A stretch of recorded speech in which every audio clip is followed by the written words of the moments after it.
Hello everyone, कसे आहात तुम्ही? आय होप तुम्ही सगळे ठीक असाल. तर सध्या थंडी चालू आहे, तर थंडीच्या दिवसात बाजरीचं पीठ जे आहे किंवा बाजरीच्या पिठापासून वेगवेगळे पदार्थ बनवून खायला हवेत. तर तशाच आज आपण इथे बाजरीच्या पिठापासून खूप मस्त अशी रेसिपी बनवणार आहोत.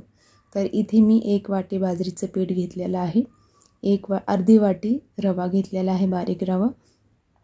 त्याच वाटीच्या साहाय्याने अर्धी वाटी मी रवा घेतलेला आहे. तर रवा आणि बाजरीचं पीठ आपल्याला मिक्स करून ठेवायचं आहे. तर इथे रवा आणि बाजरी फक्त मिक्स करून ठेवलेलं आहे. त्याचबरोबर आज आपल्याला इथे लागणार आहे, इथे मी साधारण 1 मीडियम साईजचा बटाटा किसून घेतलेला आहे. तर त्याला थोडं पाण्यात ठेवा जेणेकरून तो काळा पडणार नाही. तर इथे मी बारीक चिरलेली कोथिंबीर आणि मिरच्या घेतलेल्या आहेत. त्याचबरोबर इथे कढीपत्ता घेतलेला आहे आणि आपल्याला थोडेसे इथे तीळ लागणार आहेत. तर छोटी जी वाटी आहे ते अर्धी वाटी मी तीळ घेतलेले आहेत. तर सुरुवातीला आपल्याला काय करायचं आहे, इथे मी कढई गरम करायला ठेवलेली आहे. त्याच्यामध्ये आपल्याला 1.5 चमचा जे आहे तेल घ्यायचं आहे. तर त्याच्यामध्ये सुरुवातीला फोडणीला मी कढीपत्ता, मिरची, त्याचबरोबर तीळ घातलेले आहेत.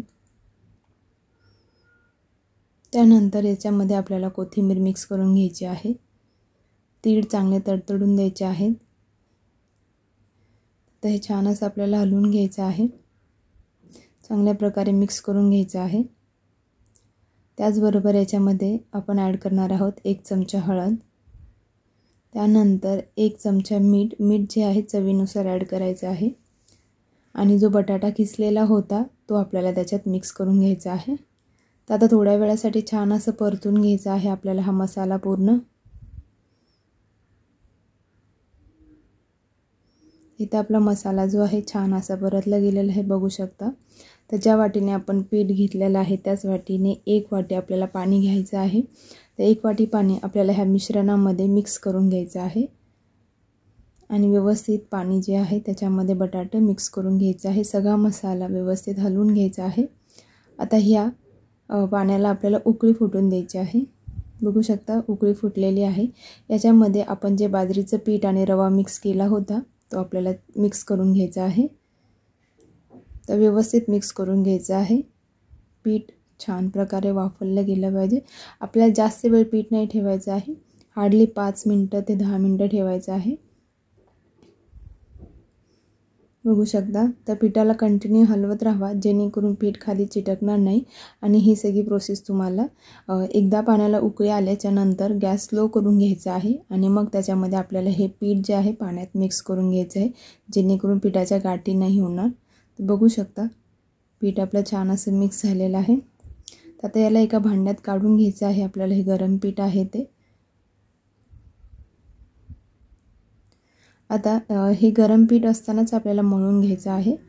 तर याला काय करायचं आहे, एका वाटीमध्ये थंड पाणी घ्यायचं आहे आणि मग या पिठाला आपल्याला मळायला सुरुवात करायची आहे. तर सुरुवातीला त्याच्यात जर काही गाठी असतील तर तुम्ही त्याला फोडून घ्या आणि त्यानंतर मग थंड पाणी घेऊन त्याला छान असं मिक्स करा जेणेकरून तुम्हाला हाताला भाजणार नाही. तर आज आपण बाजरीच्या या पिठापासूनचे खूप छान असे एकदम कुरकुरीत असे मेदू वडे बनवणार आहोत. एकदम खमंग असे लागतात. बघू शकता आपलं पीठ पण इथं व्यवस्थित छान असं मळून झालेलं आहे. त्यात कुठल्याच प्रकारची गाठ झालेली नाही आहे, बघू शकता. तर आपलं पीठ रेडी झालेलं आहे. तर आता आपण थोडंसं तेल घ्यायचं आहे. तेल हाताला लावून घ्यायचं आणि त्याच्या साहाय्यानेच आपल्याला आता छान असे वडे बनवून घ्यायचे आहेत. पीठ तुम्ही छान असं मळून घ्या जेणेकरून आपल्याला त्याचे वडे बनवता येतील. तर आता आपण या सगळ्या पिठाचे छान असे वडे करून घेऊयात. त्याचबरोबर खूप छान रेसिपी लागते ही, तुम्ही पण नक्की ट्राय करा. ब्रेकफास्टमध्ये इवन हे वडे तुम्ही 2 ते 3 दिवस टिकतात, खराब होत नाहीत. याला तुम्ही चटणीसोबत खाऊ शकता, सॉससोबत खाऊ शकतात किंवा असेच खाऊ शकता. खूप खमंग लागतात. बघू शकता इथे आपले वडे जे आहे रेडी होत आलेले आहेत. तर आपण आता सगळे एक एक करून वडे बनवून घेऊयात. तर आपले वडे जे आहेत रेडी झालेले आहेत. तर इथे मी कढईमध्ये तेल गरम करायला ठेवलेलं आहे. तर तेल जे आहे आपलं गरम झालेलं आहे. तर आता गरम तेलामध्ये वडे सोडून घ्यायचे आहेत. सुरुवातीला तेल चांगलं गरम करून घ्या आणि त्यानंतर मीडियम फ्लेमवरती तुम्ही वडे छान असे क्रिस्पी होईपर्यंत तळू शकता. त्याचबरोबर आपल्या चॅनलवर जर कोणी नवीन असेल तर आपल्या चॅनलला सबस्क्राईब करा, व्हिडिओला लाईक करा आणि शेअर पण करा. तुम्हाला छान छान रेसिपी आपल्या चॅनलवरती पाहायला मिळतील, तेही एकदम घरच्या साहित्यामध्ये. आणि बेल आयकॉनला प्रेस करा जेणेकरून येणाऱ्या नवीन रेसिपीचे नोटिफिकेशन तुम्हाला येतील. बघू शकता आपले वडे छान असे एकदम ब्राऊन झालेले आहेत. तो खूप छान आणि क्रिस्पी हे वडे होतात. आणि सध्या थंडी आहे तर थंडीच्या दिवसात आपण असं बाजरीच्या पिठाचे वेगवेगळे पदार्थ बनवून खाऊ शकतो. बघा खूप छान असं ब्राऊन कलर आलेला आहे. तशाच पद्धतीने आपण बाकीचे सगळे वडे जे आहेत तळून घेऊयात. एकदम कमी वेळात आणि कमी साहित्यामध्ये होणारी रेसिपी आहे. बघू शकता वडे छान असे आपले तळले गेलेले आहेत. आणि पीठ यासाठी आपल्याला वापरून घ्यायचं आहे की जेणेकरून आपल्याला वड्याला जास्त वेळ तेलात तळायची गरज नाही पडणार, जेणेकरून वडे जे आहेत जास्त तेल पिणार नाहीत. पीठ वाफरल्यानंतर त्याला कमी तेल लागतं, त्याच्यामुळे आपण हे सगळे वड्याचं पीठ जे आहे अगोदर वाफलून घेतलं होतं. बघू शकता खूप छान असे आपले वडे सगळे रेडी झालेले आहेत आणि आपण हे सॉससोबत खाऊ शकतो. खूप छान लागतात.